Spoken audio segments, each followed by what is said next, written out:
अस्सलाम वालेकुम। Programme night addition में हम आपको खुशामदीद कहते हैं। नाजरीन, ये मौलाना फजलुर रहमान के डंडे का कमाल था कि हुकूमत को आज मुल्तान में जलसे की इजाज़त देने के हवाले से अपनी हिकमत अमली में तब्दीली लाना पड़ी और नतीजा ये हुआ कि पीडीएम मुल्तान में आज जलसा करने में कामयाब हुई। गुज़श्ता 2 दिन से पीडीएम को मुल्तान में जलसा करने से रोकने के लिए सियासी कारकुनान की गिरफ्तारियां और सड़कों की बंदिश, रास्ते बंद करने के हवाले से जो खबरें आ रही थीं, उससे ये लग रहा था कि हुकूमत ताकत का इस्तेमाल करते हुए हर कीमत पर आज के जलसे को रोकेगी। मगर आज पंजाब हुकूमत ने पीडीएम के रास्ते में किसी भी किस्म की रुकावट ना डालने का फैसला किया, जिसके बाद आज रैलियों की शक्ल में पीडीएम की सियासी क़यादत कासिम बाग स्टेडियम की बजाय मुल्तान के घंटा घर पर जमा हुई। जलसा-ए-आम से मौलाना फजलुर रहमान, मरियम नवाज़ और आसफा भुट्टो ज़रदारी समेत आला सियासी क़यादत ने खिताब किया। मौलाना फजलुर रहमान ने अपने खिताब में कहा कि कल प्रेस कॉन्फ्रेंस में हमने डंडा दिखाया तो ये दुम दबा कर भाग गए। हम बहुत बुरी तरह तुम्हारा अंजाम कर सकते हैं, हमें इश्तियाल ना दिलाओ। हमने सियासत के हर मसले से इमरान खान को लाताल्लुक कर दिया है। अब 13 दिसंबर को उन्होंने कहा कि लाहौर में टाकरा होगा। लाहौर का जलसा इनके लिए आखिरी कील साबित होगा। हमें इस्लामाबाद तक इनका पीछा करना होगा। ना हमने खुद आराम करना है, ना आपने आराम करना है। मौलाना फजलुर रहमान की हुकूमत को डंडे से डराने की गुफ्तगू अपनी जगह, मगर मरियम नवाज़ ने अपनी तकरीर के दौरान सेलेक्टेड और सेलेक्टर्स के इस्तिलाह को इस्तेमाल करते हुए हुकूमत को एक बार फिर से खूब तनकीद का निशाना बनाया। मरियम नवाज़ ये समझती हैं कि हुकूमत कोरोना के पीछे छुप रही है, लेकिन ये कोरोना नहीं, हुकूमत के जाने का रोना है। कोविड-19 से पहले कोविड-18 को अब घर भेजना ज़रूरी होगा। मरियम नवाज़ ने अपनी गुफ्तगू के दौरान जनूबी पंजाब को सूबा बनाने, गंदम, चीनी बहरान, Peshawar BRT, foreign funding case और मुल्क में इसराइल को तस्लीम करने के हवाले से बहस का जिक्र करते हुए इमरान खान को कड़ी तनकीद का निशाना बनाया। फिर आज के जलसे की सबसे अहम बात ये थी, वो थी आसफा भुट्टो की शिरकत, जिन्होंने पीपल्स पार्टी की यौम तासीस पर कारकुनान को मुबारकबाद दी। अपने खिताब में आसफा भुट्टो ने कहा कि मैं खराज तहसीन पेश करती हूँ कि सेलेक्टेड हुकूमत के जुल्म और जबर के बावजूद इतनी बड़ी तादाद में आज अवाम जमा हुए। आज अवाम ने हुकूमत के खिलाफ फैसला दे दिया है, अब हुकूमत को जाना होगा। आसिफ जरदारी की साहबजादी ने वाज़ेह अल्फाज में कहा कि हम गिरफ्तारियों से नहीं डरते। अगर हमारे भाइयों को गिरफ्तार किया तो पीपल्स पार्टी की हर औरत गिरफ्तारी देने और इस अमल में जद्दोजहद के लिए तैयार है। एक तरफ पीडीएम की क़यादत हुकूमत गिराने के लिए नाजरीन पुरअज़्म दिखाई दे रही है, तो दूसरी तरफ शहबाज शरीफ मुल्क को बहरानों से निकालने के लिए सियासी ताकतों के दरमियान डायलॉग करने का मुतालिबा कर रहे हैं। और शेख रशीद के मुताबिक शहबाज शरीफ की ये एक मुस्बत राय है और नवाज शरीफ का बयानिया इससे बिल्कुल मुख्तलिफ है। कोई सियासतदान मुज़ाकरात के दरवाजे शेख रशीद के मुताबिक बंद नहीं करता। मुस्लिम लीग में भी ज़िम्मेदार लोग इस बात को पसंद नहीं करते कि अजीम अफवाज के लोगों के नाम लेकर उन पर तनकीद की जाए। बिलाखिर उनकी सियासत ख़त्म और सियासत का जो मुस्तकबिल है ये तारीख हो जाएगा। अब सवाल ये है कि क्या मौलाना फजलुर रहमान के डंडे के खौफ से हुकूमत ने पीडीएम के जलसे को रोकने के लिए ताकत का इस्तेमाल नहीं किया? क्या हुकूमत पीडीएम को लाहौर में भी ऐसे ही जलसा करने की इजाज़त देगी? सवाल तो ये भी अहम है कि अगर नेशनल डायलॉग होगा तो वो किससे होगा, इमरान खान से या फिर इस्टेब्लिशमेंट से? इसी पर मैं बात करूँगी। मुझे ज्वाइन किया है तहरीक इंसाफ के रहनुमा, वज़ीर-ए-आज़म के मुआविन खुसूसी बराए सियासी रवाबित डॉक्टर शहबाज गिल साहब ने। अस्सलाम वालेकुम, बहुत बहुत शुक्रिया डॉक्टर साहब आपका। डॉक्टर साहब, हुकूमत एक फ़ैसला कर क्यों नहीं लेती? जलसों की इजाज़त देनी है, नहीं देनी है? पिछले 4 दिन से हम जो तमाशा देख रहे हैं, पकड़ धकड़ जो हो रही है, कभी कंटेनर्स लग रहे हैं, रास्ते रोके जा रहे हैं और कहा जा रहा है हम नहीं जलसा होने देंगे। अपोजिशन ने कहा हर हाल में जलसा होगा, मौलाना ने कहा हम डंडों का जवाब डंडों से देंगे। बिलाखिर आज कहा गया जी हम किसी किस्म की कोई रुकावट नहीं करे। तो हुकूमत ने करना क्या है? जलसे करने देने हैं, नहीं करने दे रहे, फिर ये बीच में एपिसोड होती है गिरफ्तारियों की, रास्ते रोकने की, ये क्या कर रही है हुकूमत? जी बिस्मिल्लाहिर्रहमानिर्रहीम, आपका बहुत शुक्रिया। देखिए, सबसे पहले तो हमें एक इसकी जो तारीखी बैकग्राउंड है वो देखना पड़ेगा कि ये सारे वही सर्कस के शेर हैं जिनके जब मफरूर लीडर जो एक एग्रीमेंट करके जद्दा भागे थे और झूठ बोलते रहे कि एग्रीमेंट नहीं किया, फिर जिनके पास भागे थे उनको झुल दे के, धोखा दे के लंदन गए और लंदन से यहाँ वापसी की इन्होंने उस टाइम कोशिश की थी। मैं परवेज़ मुशर्रफ साहब के टाइम की बात कर रहा हूँ। तो ये जितने टार्जन आज बड़े बड़े बयान दे रहे हैं, इनमें से एक भी एयरपोर्ट नहीं पहुंचा था। यही पंजाब पुलिस थी, यही पंजाब पुलिस के डंडे थे और यही सड़कें थी। इन्होंने घरों से ही अपनी जो है वो गिरफ्तारियां दे दी थी। तो इसलिए ये तो मत बताइए कि हुकूमत ने इन्हें गिरफ्तार किया या हुकूमत ने इन्हें नहीं जाने दिया। अगर हुकूमत इनको गिरफ्तार करती या इनको ना जाने देती तो इनमें से एक भी आपको वहां नजर ना आता। इनकी कितने ये जवान हैं, कितने ये बहादुर हैं, ये सब कुछ तारीख में मौजूद है। दूसरी बात ये कि जो आपको ये दो इसमें चीजें नजर आ रही हैं, इसकी वजाहत ये है कि इस्लामाबाद हाई कोर्ट ने एक फैसला दे रखा है। अदालती फैसले के मुताबिक जो इंतजामिया है, जिसने आपको पता है कि जो भी हुकूमत हो, हमारी हुकूमत हो या कोई और हो, इंतजामिया जो होती है वो रियासत के नीचे होती है। जब एक आला तरीन अदालत का फैसला हो तो अगर हम किसी जो लोकल एडमिनिस्ट्रेशन है उन्हें अहकाम दें भी, तो वो अदालत के फैसले की हुक्म अदूली करेंगे, इनको एनओसी दे के, इनको जलसे की इजाजत दे के, इन्हें कह के कि जी आइए जी तशरीफ लाइए जहां पे मर्जी जलसा करें। तो जो लोकल एडमिनिस्ट्रेशन है उन्होंने अदालत के अहकामात की, हमारी पॉलिटिकल पोजीशन पहले दिन से वाज़ेह है, आप इनका कोई एक मेन बंदा बता दीजिए जो हमने गिरफ्तार किया हो। एक, मैं जस्ट आपको एक की एग्जांपल दे रहा हूं। अगर वो यूसुफ रजा गिलानी का छोटा बेटा जो है वो गिरफ्तार हुआ तो वो पहली बात तो इनका मेन लीडर नहीं है। दूसरी बात ये नहीं है बात ये नहीं है मेन लीडर को गिरफ्तार किया या नहीं किया। बात ये है कि पहले आप लोग कहते हैं जलसे नहीं करने देते, बाद में उनको जलसे करने की इजाजत मिलती है। नहीं शादी, देखिए मैंने आपकी खिदमत में पहले भी अर्ज की कि अगर तो हुकूमत का ये ख्याल हो कि इनकी गिरफ्तारी करनी है तो मैंने आपसे कोई एक नाम पूछा, और अगर पूछा भी जाए तो आपको याद होगा इसी मुल्क में होता था ना कि इमरान खान साहब को गिरफ्तार किया गया और मियां वाली जेल भेज दिया गया। तो ये जो गिलानी साहब हैं, वो मेरा ख्याल है कि उनको आधे घंटे में किसी और ठीक है। देखें एक तो ऑपोजिशन खिलाफ वर्जी कर रही है। बात सुन लीजिएगा ना जी, बात सुन लीजिएगा। मैं ये बात कह रहा हूँ कि आपके सामने एक भी शख्स को ऐसे गिरफ्तार नहीं किया गया, एक भी, छोटे लीडर को, बड़े लीडर को, सबको आने दिया गया। सिर्फ मसला ये है कि इंतजामिया ने आला तरीन अदालत का ये फैसला कि लोगों की जिंदगियों से किसी को भी खेलने नहीं देना, 300 से ज्यादा लोगों को इकट्ठे नहीं करना, इंतजामिया को वो फैसला आइंदा भी इंप्लीमेंट करना पड़ना है। ये चीजें आपको आइंदा भी नजर आएंगी। हमें पॉलिटिकली इनसे कोई मसला नहीं क्या है। आइंदा नजर आएंगी? पहले रोक-टोक होगी, पहले हुकूमत के दावे होंगे, बाद में जलसा होगा। आज भी इन्होंने चौक घंटाघर पे, आप मुल्तान से किसी से पूछ लें, उस जगह पे मेडिसिन मार्केट है, उस जगह पे वैसे ही 1000-1500 बंदा इस टाइम पे होता है। अगर कोई 2000 बंदा वहां पर आज इन्होंने इकट्ठा करके एक रैली कर ली तो उसे बहुत सारे लोग कह रहे हैं तो आप लोगों को फर्क नहीं पड़ता, आप लोगों को फर्क नहीं पड़ता कि कोविड फैलना है नहीं फैलना है। हुकूमत जो लोगों को डायरेक्शंस दे रही है, एनसीओसी की मीटिंग्स हो रही हैं, जो डॉक्टर्स कह रहे हैं, जो हुकूमत कह रही है, जो आप लोगों से अपील कर रहे हैं, आप लोगों की अपीलों को कौन संजीदा लेगा? ऑपोजिशन पर आप लोगों की चल नहीं रही है, वो लोग आपके रिट को चैलेंज कर रहे हैं। आम आदमी को क्या समझाएंगे आप? कुछ नहीं समझा सकते आप। देखिए बात यह है कि मैंने आपकी खिदमत में पहले भी अर्ज किया कि चलने को तो 2 सेकंड लगते हैं। वो तो मैंने आपको बता दिया कि ये कौन लोग हैं और किस तरह के लोग हैं। ये अभी घरों से फोन करके कहेंगे कि हमें गिरफ्तार कर ले, हमने बाहर नहीं आना। चल तो इतनी सख्ती है, वो 5 मिनट का काम है। और वो हिस्ट्री यहाँ यही पंजाब पुलिस है, यही ऑफिसर्स होते हैं, यही सड़कें होती हैं, यही डंडे होते हैं, यही ये शेर जवान होते हैं। वो तो आपको भी पता है। हुकूमत इमरान खान के नीचे इन चीजों पे बिलीव नहीं करती। इसलिए मैंने आपसे पूछा एक बंदा भी इनका बताइए, एक बंदा भी जिसको गिरफ्तार किया हो, किसी और जिले में भेजा हो, जिसको गिरफ्तार करने की ये वजह हो कि वो जलसे में ना पहुंच सके, किसी को आते हुए रास्ते में से गिरफ्तार किया हो, अटक पुल मतलब कि लाहौर का जलसा आपने होने देना है, मतलब कि आपने उनको ऑक्सीजन दे दी है, आप लोग करें जलसा, छोटा करें बड़ा करें, आप लोगों ने जलसा होने देना है। शहबाज शरीफ ने कहा, देखिए हम बार बार इन्हें कहते हैं कि अदालती अहकामात पर अमल करें, बाकी अवाम बड़ी समझदार होती है जो ये करने की कोशिश कर रहे हैं।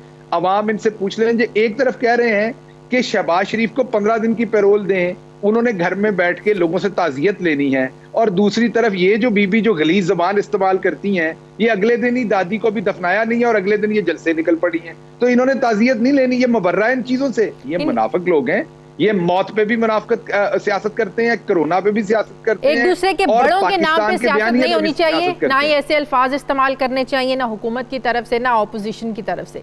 शहबाज शरीफ साहब ने जो नेशनल डायलॉग की बात की है, सियासी कुव्वतों के दरमियान डायलॉग की बात की है, क्या हुकूमत इस बारे में सोच सकती है या हालात को नहज पर पहुंचाकर ऐसी नौबत आएगी कि ऑपोजिशन को इस्टेब्लिशमेंट से ही बात करनी पड़ेगी?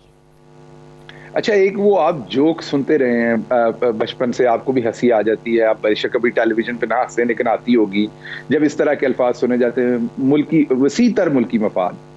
ये क्या होता है वसी तर मुल्की मफाद? ये नेशनल डायलॉग ये क्या होता है?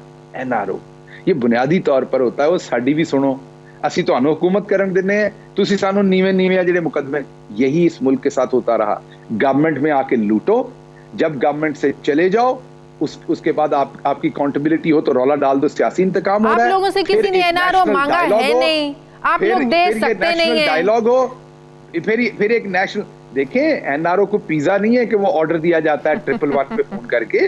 NRO जो है वो आपके सामने मांगा गया, वो पिज्जा आप लोगों के पास है भी जब नहीं। नैब के खिलाफ 34 वो हुकूमत दे भी नहीं नैब सकती। के खिलाफ 34 इन्होंने शिकन लिख के डाल के रिटर्न हमें दिया कि हमें ये NRO दे, नैब को खत्म कर दे। और NRO क्या होता है? और कोई ये हमसे हरीसे की जो है वो रेसिपी मांगेंगे जो हमने इनको नहीं दी, तो कह रहे हैं कि NRO नहीं मांगा। यही NRO था ना कि इन जो अकाउंटेबिलिटी हो रही है इसे खत्म कर दें, जो हमने मनी लॉन्ड्रिंग की उसको काबिले दस्तंदाजी पुलिस रहने ना दे। और NRO क्या होता है? तो बुनियादी तौर पर ये नेशनल डायलॉग नहीं, ये NRO चाहते हैं जो इमरान खान इनको नहीं देगा, नहीं देगा, नहीं देगा। बहुत शुक्रिया। वज़ीर आज़म के मौसूसी बराए सियासी रवाबित डॉक्टर शहबाज गिल साहब मेरे साथ थे। मुझे प्रोग्राम में एक ब्रेक लेनी है, वापस आते हैं छोटे से वक्फे के बाद।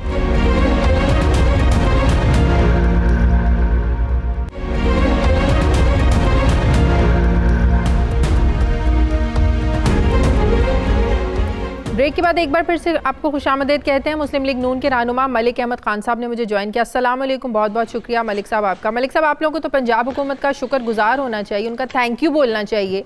उन्होंने आपको इजाज़त दी और आज की इजाज़त के बाद लग रहा है कि आप लोग लाहौर में भी जलसा करने में कामयाब हो जाएंगे, इवन कि इस्लामाबाद का मार्च करने में भी आप लोग कामयाब हो जाएंगे। आप लोग क्यों हुकूमत को हर वक्त तनकीद का निशाना बनाते रहते हैं?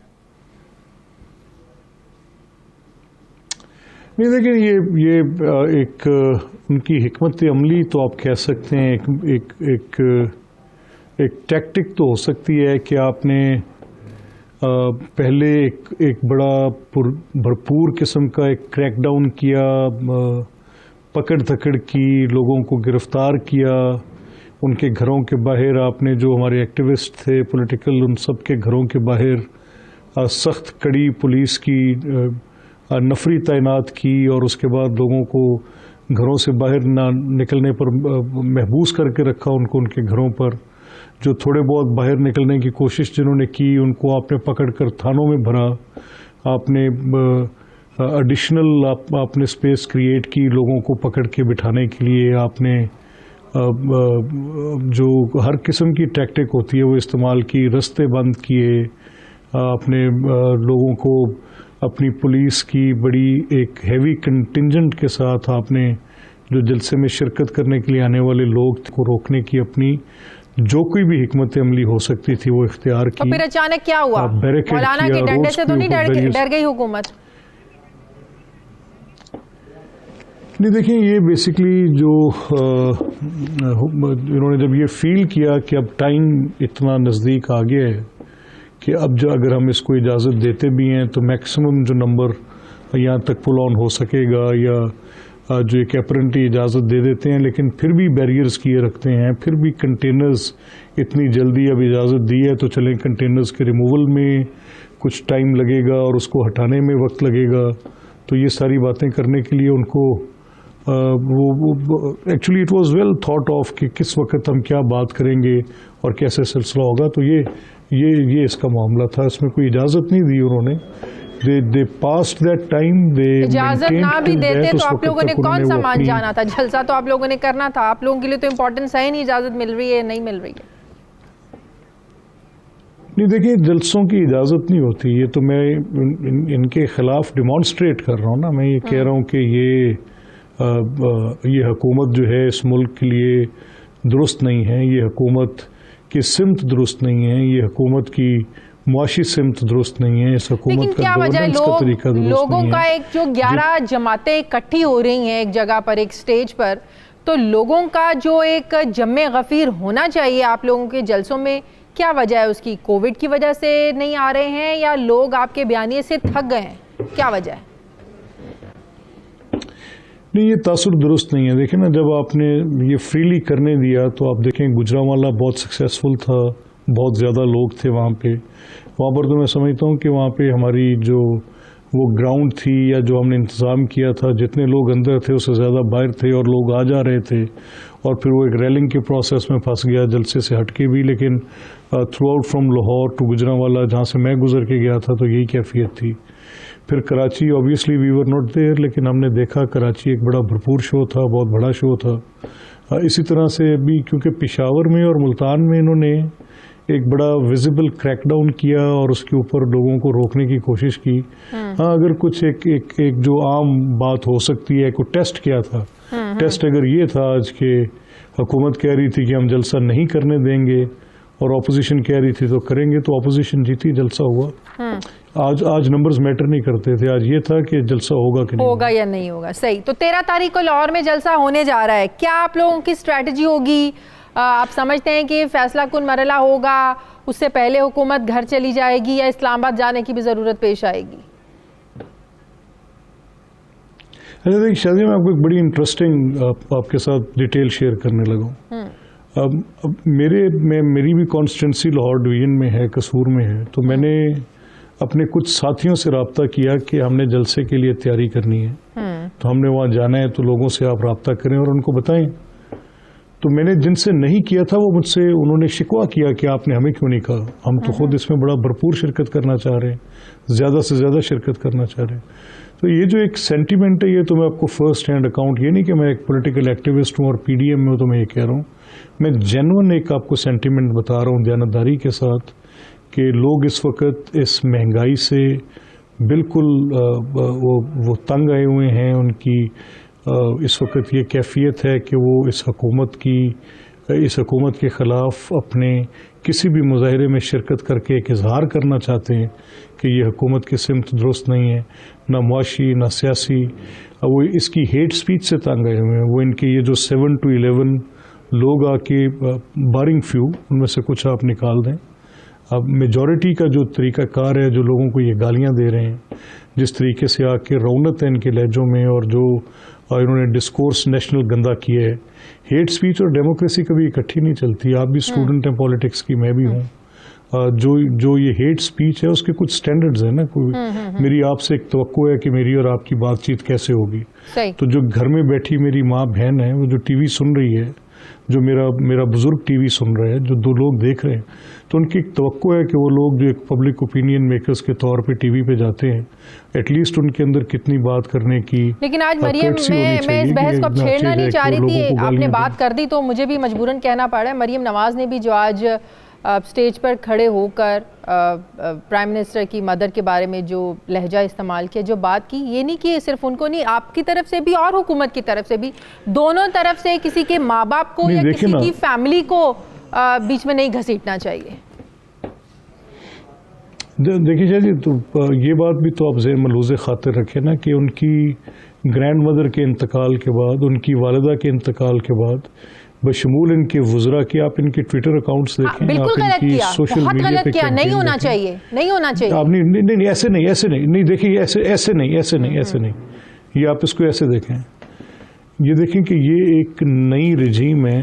ये नई रजीम किस चीज़ की है कि जब आप एक सोशल मीडिया की एक ट्रेंडिंग है, सोशल मीडिया इम्पैक्ट करती है, बिकॉज वो बहुत सारी इंफॉर्मेशन इन 60 सेकेंड्स डिसेमिनेट कर रही है।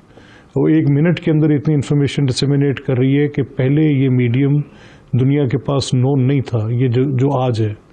तो उस डिसेमिनेशन के अंदर जब आप ये इस तरह की इंफॉर्मेशन आप दे रहे हैं, तो उसमें अगर इतनी हेट स्पीच होगी कि आपके घर मैयत पड़ी है और उस मैयत पर भी आपको एक मखसूस सोच के गिरोह के लोग उस पर आपको तनकीद का निशाना बना रहे हैं, और उस पर ह्यूमिलेट, तनकीद पे कोई एतराज़ नहीं है, तनकीद करें, हक हासिल है। ह्यूमिलेट नहीं करना चाहिए, Humiliate मजाक करने नहीं का, उड़ाना चाहिए, जुमलेबाजी, तंज नहीं करना चाहिए humiliate ऐसे नहीं करना। मौकों पर, बिल्कुल तो नहीं फिर करना उसकी चाहिए, दोनों तो तरफ फिर से नहीं होना उसकी चाहिए। फिर उसके बाद क्या होता है, फिर उसके बाद क्या होता है, फिर उसमें होता है कि जब आप कंटेम्प्ट ऐड कर देते हैं ना, हाँ। तो कंटेम्प्ट के नतीजे में फिर उसकी शक्ल कोई भी इख्तियार हो हाँ, जाती है अच्छा। और वो फिर फ्लो करती है। सही, फिर आप अच्छा, रोक एक नहीं तरफ सकते, एक्सट्रीम फिर आप रोक ऑपोजिशन नहीं है जो सकते। इस हुकूमत को घर भेजना चाहती है, दूसरी तरफ शहबाज शरीफ साहब हैं जो नेशनल डायलॉग की बात कर रहे हैं।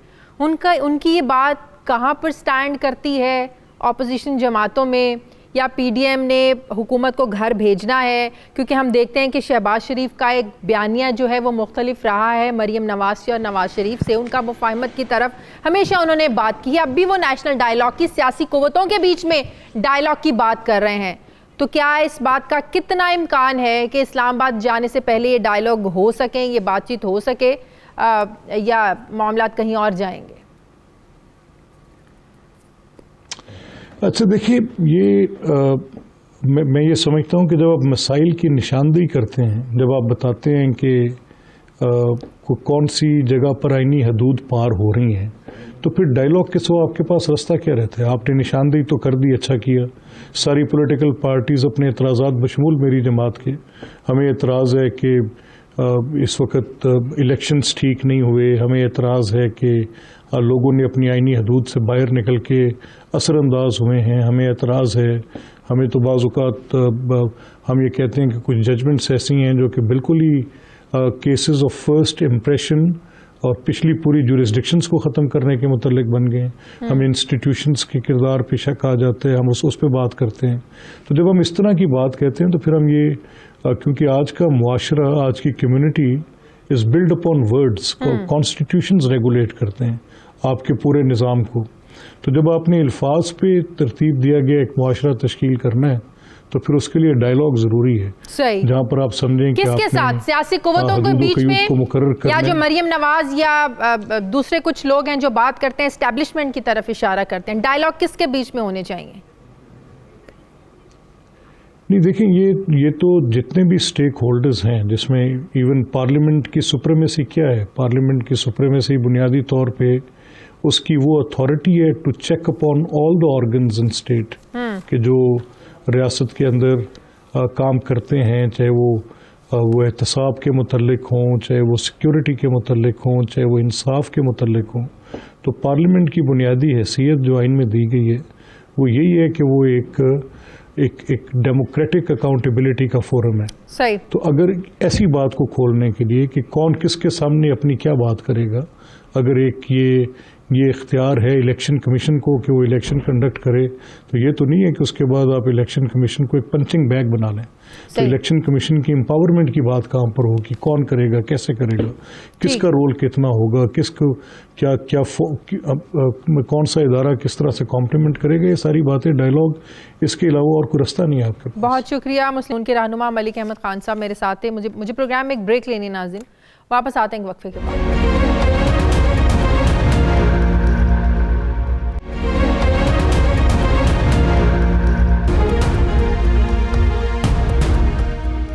ब्रेक के बाद एक बार फिर से आपको खुशामदीद कहते हैं। सीनियर सहाफ़ी तज्ज़ियाकार सुहेल वड़ाइद साहब ने मुझे ज्वाइन किया। अस्सलाम वालेकुम, बहुत बहुत शुक्रिया सुहेल वड़ाइद साहब आपका। सुहेल वड़ाइद साहब, आज का मुल्तान में पीडीएम का जलसा इसलिए मुख्तलिफ था और कहा जा सकता है क्योंकि एक तहरीक में एक स्टेज पर दो साबिक वज़ीर आज़म की बेटियां इकट्ठी नज़र आईं, दोनों ने तकारीर की।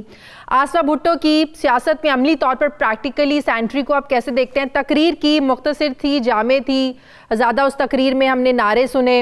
आसफा भुट्टो को हमने 2018 के इलेक्शन में कैंपेन करते हुए भी लियारी में देखा बिलावल भुट्टो के साथ।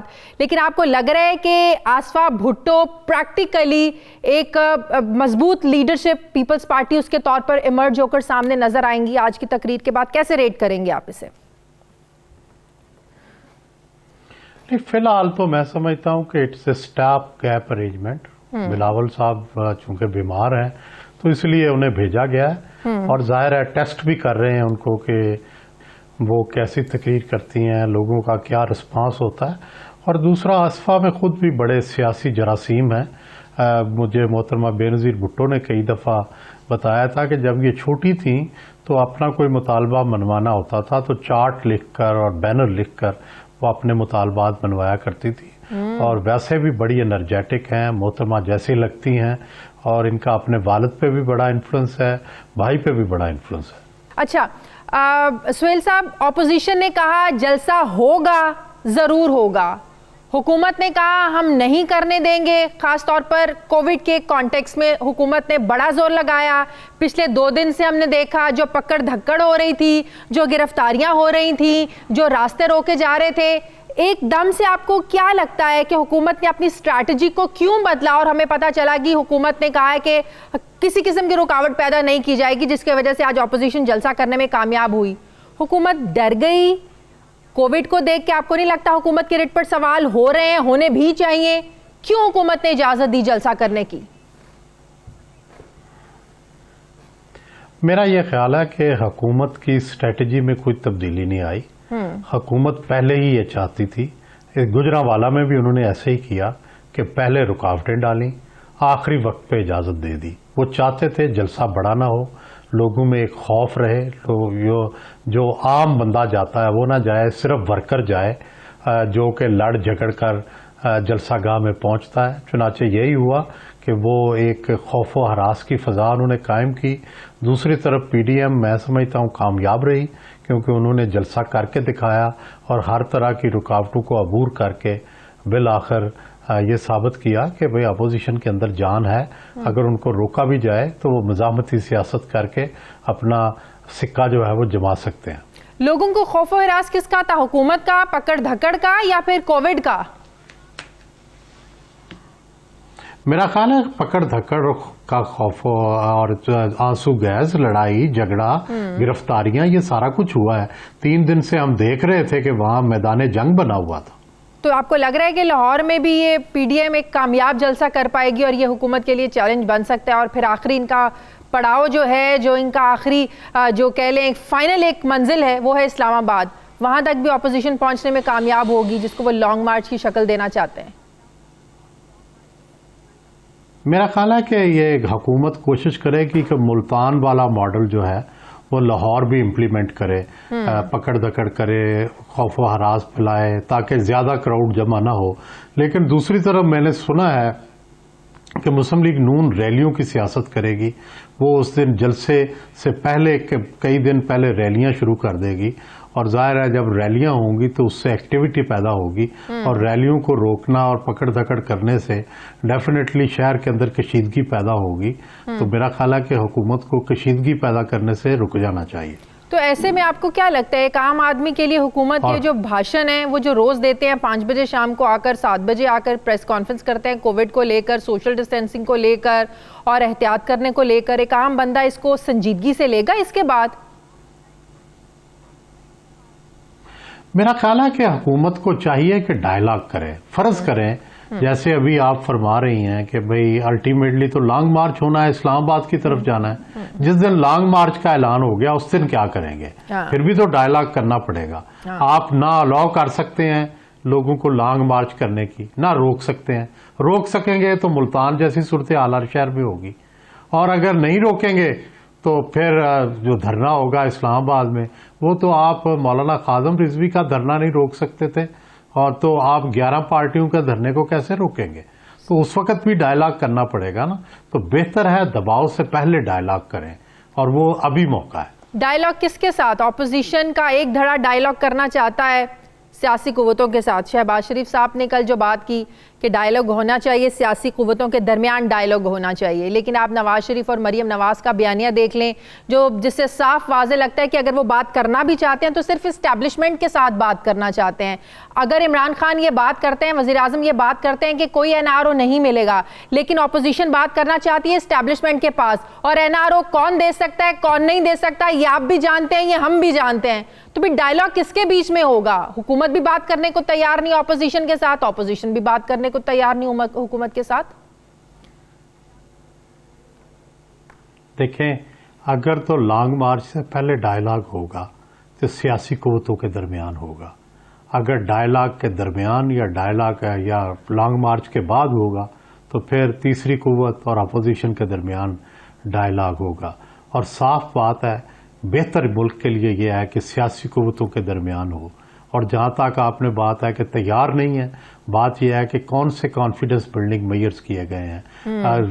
अयूब खान की राउंड टेबल कॉन्फ्रेंस हुई तो गिरफ्तार लोगों को रिहा किया गया, उनके मुकदमात जो थे उनको रिव्यू किया गया। जब कौमी इत्तेहाद और भुट्टो साहब के मुज़ाकरात हुए तो मुफ्ती महमूद, सरदार क़यूम और नवाबज़दा नसरुल्लाह को जेलों से निकाला गया। सवाल यह है कि अभी तक कोई एतमाद साजी का कोई एक कदम भी उठाया गया है? क्या कोई एजेंडा सामने आया है? किस पे मुज़ाकरात होंगे?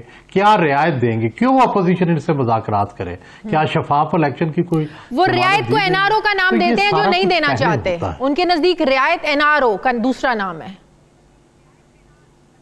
नहीं, देखें, कोई भी अपोजिशन जो है वो कम से कम ये चाहती है कि निज़ाम में उसका स्टेक हो। हाँ। यानी अगली दफ़ा जब इलेक्शन हो तो इस बात का इम्कान मौजूद हो कि वो भी जीत सकते हैं। अगर आप ये इम्कान नहीं देंगे तो सिस्टम के अंदर अपोजिशन का स्टेक ख़त्म हो जाता है। तो इसलिए ज़रूरी है कि मुज़ाकरात हों ताकि गवर्नमेंट और अपोजिशन दोनों की स्टेक हो निज़ाम के अंदर। तो आपको क्या लगता है ज्यादा चांसेस किस बात के हैं? डायलॉग की नौबत एस्टैब्लिशमेंट के साथ आएगी तब हुकूमत को जाकर कहीं होश आएगा, या पहले होश आ सकता है हालात को नहज पर पहुंचाने से पहले? मेरा यह ख्याल है कि लॉन्ग मार्च से पहले होश नहीं आएगा, और जाहिर है जब लॉन्ग मार्च होगा तो हुकूमत उस वक्त दबाव में होगी और उस वक्त एस्टेब्लिशमेंट और फिर जो अपोजिशन है इसका डायलॉग होगा। ठीक है, बहुत बहुत शुक्रिया। सीनियर सहाफ़ी तज्ज़ियाकार सोहेल वड़ाइच साहब मेरे साथ थे। नाज़रीन, मुझे प्रोग्राम में एक ब्रेक लेनी है, वापस आते हैं एक छोटे से वक्फे के बाद।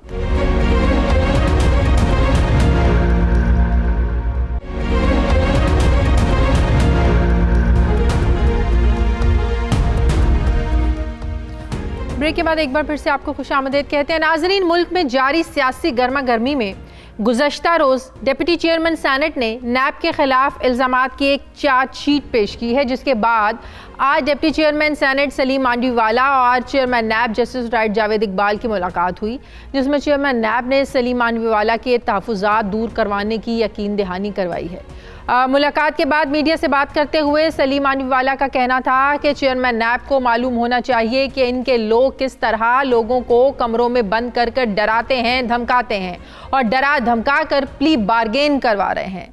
नैब के खिलाफ जद्दोजहद जारी रहेगी, तमाम अरकान साथ हैं। सेनेट का इजलास बुलाने के लिए उन्होंने कहा कि रिक्विजिशन जमा करवा रहे हैं। डिप्टी चेयरमैन सेनेट ने यह भी कहा कि चेयरमैन नैब को बताया है कि डीजी नैब ने मुल्क भर में दहशत फैला रखी है। वो कहता है कि मुझे चेयरमैन नैब भी नहीं हटा सकता। चेयरमैन नैब ने डिप्टी चेयरमैन सेनेट को हिरासत करने वाले अफसरान के खिलाफ कार्रवाई की यकीन दहानी भी कराई है, जबकि मीडिया रिपोर्ट्स के मुताबिक इस मुलाकात में चेयरमैन नैब ने कौमी एहतसाब ब्यूरो के खिलाफ जमा कराई गई तहरीक इस्तेहकाक वापस लेने की दरख्वास्त की।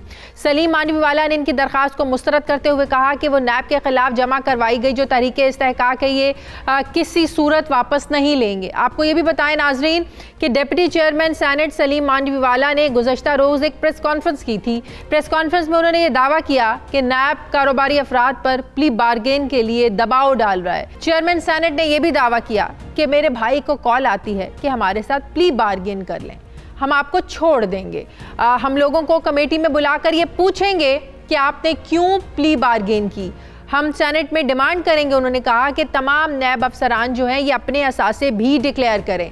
डिप्टी चेयरमैन सेनेट के इन मुबैना इल्ज़ामात पर chairman NAB justice retired Javed Iqbal ने नोटिस लिया और नैब रावलपिंडी से मुतालिका केस का जो रिकॉर्ड है ये फौरी तौर पर तलब किया, जबकि ताहुक्म सानी इस केस पर मजीद कार्रवाई रोकने का भी उन्होंने हुक्म दिया है।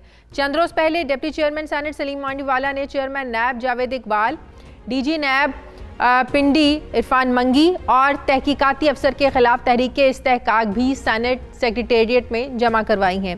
इस तहरीक में नैब की जानिब से डिप्टी चेयरमैन सेनेट के कारोबारी हिस्से को मुंजमद करने के मामले पर नैब पर जानिबदारी का इल्ज़ाम लगाया गया है, जबकि गुज़श्ता हफ्ते नैब की जानिब से इस्लामाबाद की एहतसाब अदालत में जमा करवाई गई रिपोर्ट में कहा गया था कि deputy chairman senate Salim Mandviwalla KSECP में रजिस्टर्ड मुख्तलिफ कंपनियों के 31 लाख हिस्से मुंजमद कर दिए गए हैं। रिपोर्ट में कहा गया था कि सलीम मांडवीवाला ने मुबैना तौर पर तारिक मोहम्मद के नाम पर बेनामी हिस्से खरीदे और वो जाली अकाउंट्स केसेस में मुलजिम हैं।